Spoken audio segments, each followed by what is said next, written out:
Señora del Camino, muéstrame la vía para llegar al Padre al lado de tu hijo. Well, hello everyone. Here we are, and I mean we because I hope you do feel part of this journey.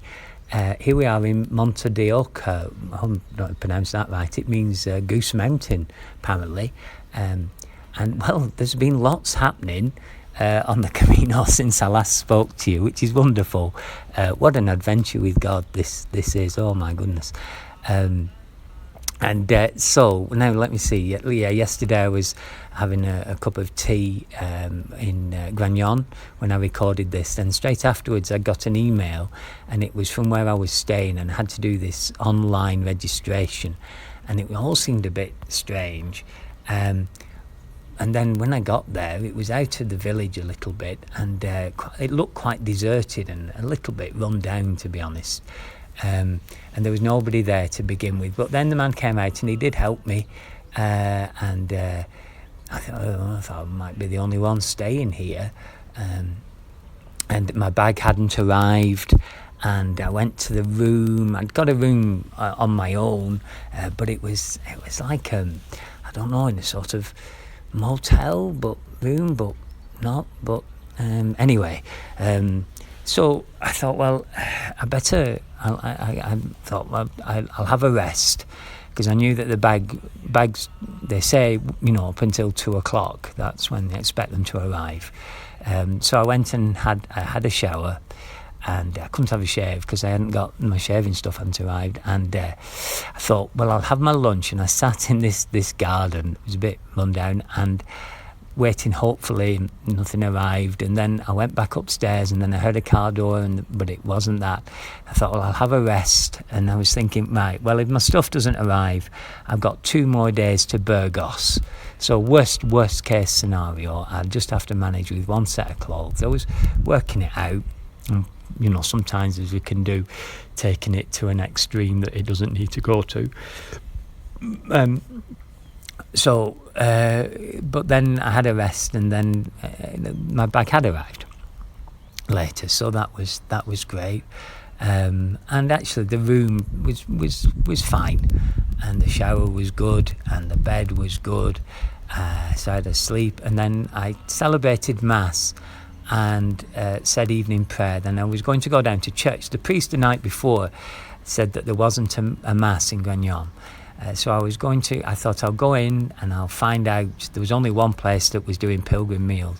So I thought I'd better check that they are doing a meal, because there was nothing else was open. The other places were closed. I thought I'd better check.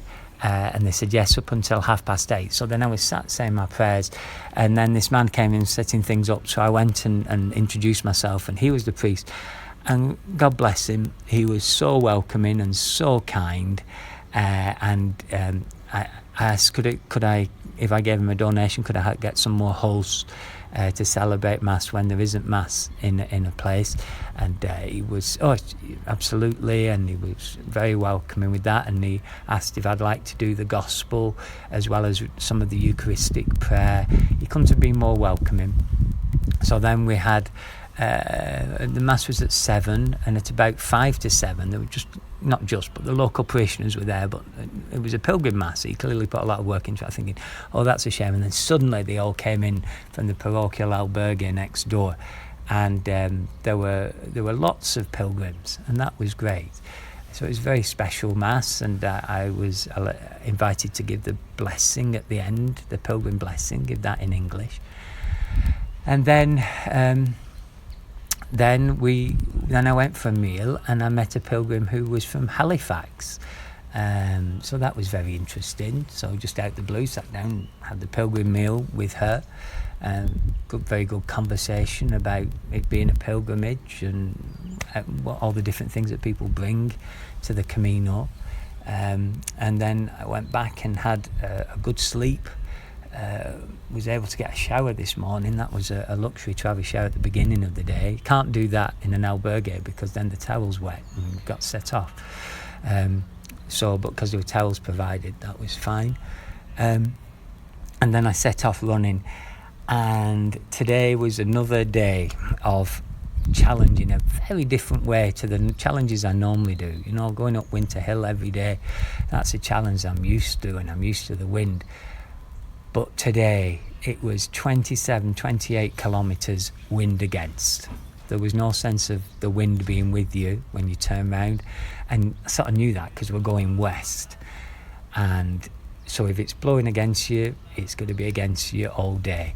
And it was flat and dusty, and it rained a bit though actually, and then we were again had a long stretches by the side of a motorway, and so I was praying, oh Lord, please can some of this change, one or the other, because this is tough.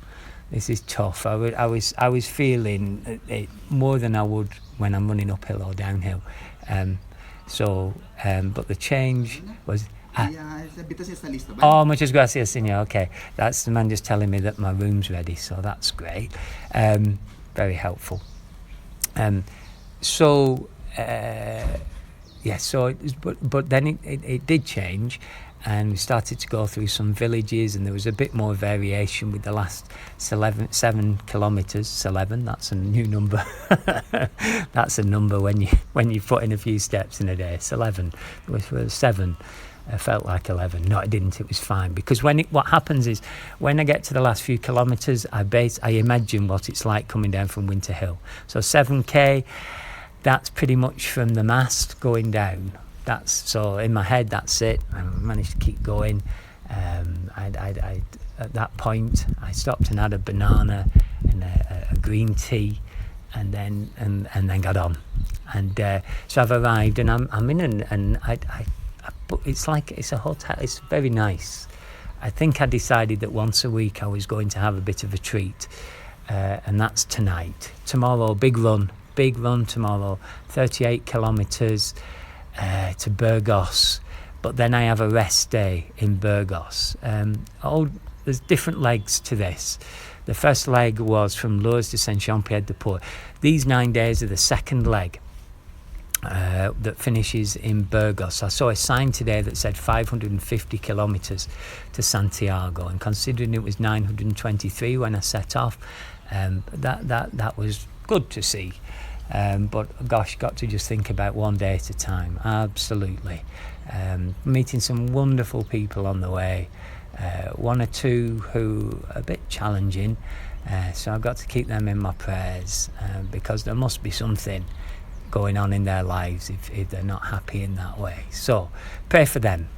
Pray especially for a pilgrim who didn't want to let me pass today.